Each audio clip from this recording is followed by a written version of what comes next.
Oh man, 2023 gains momentum and more new information is coming out. As always, every 3 days we sum up the latest news from the gaming industry and more. So today we shall firstly talk about the reviews of HBO's The Last of Us show, and well, those go beyond your imagination.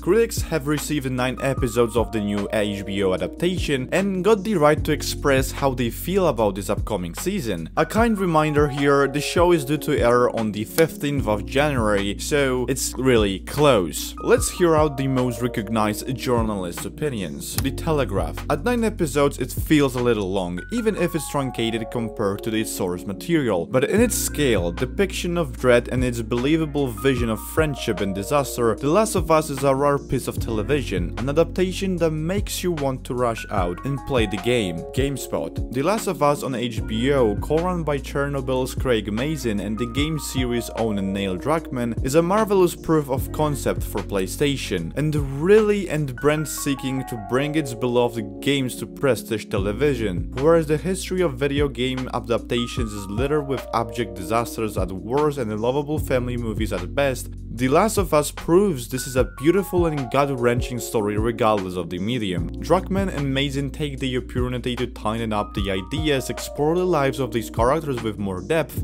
and hone the entire experience in a way that almost works in conjunction with the game to expand this universe in a truly stunning way. It might sound like it's a perfect show with no cons, but out there is still much less appreciative feedback. For example, Entertainment Weekly gave this show only 67 points out of 100. They argumented that this is a post-apocalyptic drama that can't really decide if it's an adaptation or a replay. There's a Walking Dead problem too. AMC's franchise has lasted forever enough to explore so many post-breakdown societies. Without spoiling anything specific, Last of Us does not reinvent any wheels there. The worst impression definitely had the Slant magazine journalist. The underwhelming confrontations with the zombies may be one crucial aspect of why this adaptation fails to accomplish the dramatic heights that the game did. The first 2 episodes of the series begin with explanatory prefaces that have little impact narratively or emotionally on what follows. Obviously, following critics' reviews is a delusional approach, however, we shall not totally avoid them. From my experience, the best reviews are just like those. They're mixed, expressing different levels of amazement. It depends on what taste the journalists have and we as the future viewers. And let's be honest here, as many bad holes as there are, as many there are opinions. Skull and Bones, Ubisoft's pirate game that has been in development for a while, has been delayed again. However, the delay is not due to the game not being finished.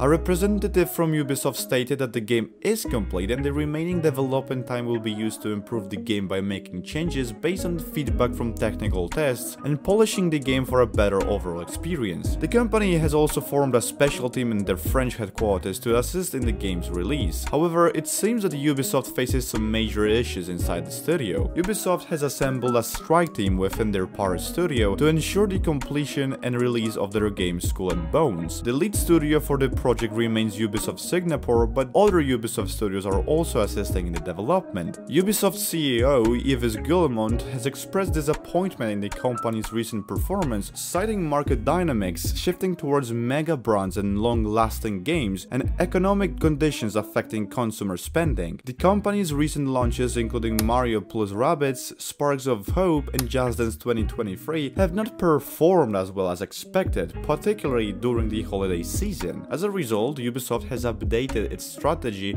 and has decided to cancel 3 additional announced projects in addition to the 4 that were previously announced in July 2022. The company will now focus on building and expanding its current successful brands and live service titles. So the Sons of the Forest got a new gameplay trailer, which showed us quite interesting mechanics of the next installment of The Forest. It's common knowledge that wood chopping has been enhanced in this game. In this shot we can see how it looks right now. In terms of that, there is no longer going to be only a plant place and bring resources building mechanics. It will feature a much more complicated approach and give the players a free hand in building. Here, for instance, is showcased a way of making the palisade. The environment this time is more our friend than our foe, and and we will be able to use rivers or waterfalls to make the gameplay much easier. What's interesting about the single player mode is there is added a companion. Well, it's better to just call him your minion. It's a deaf soldier with completely no emotions whatsoever, with who we can communicate through a notepad. He himself lives a solitary life, he takes care of all of his needs alone,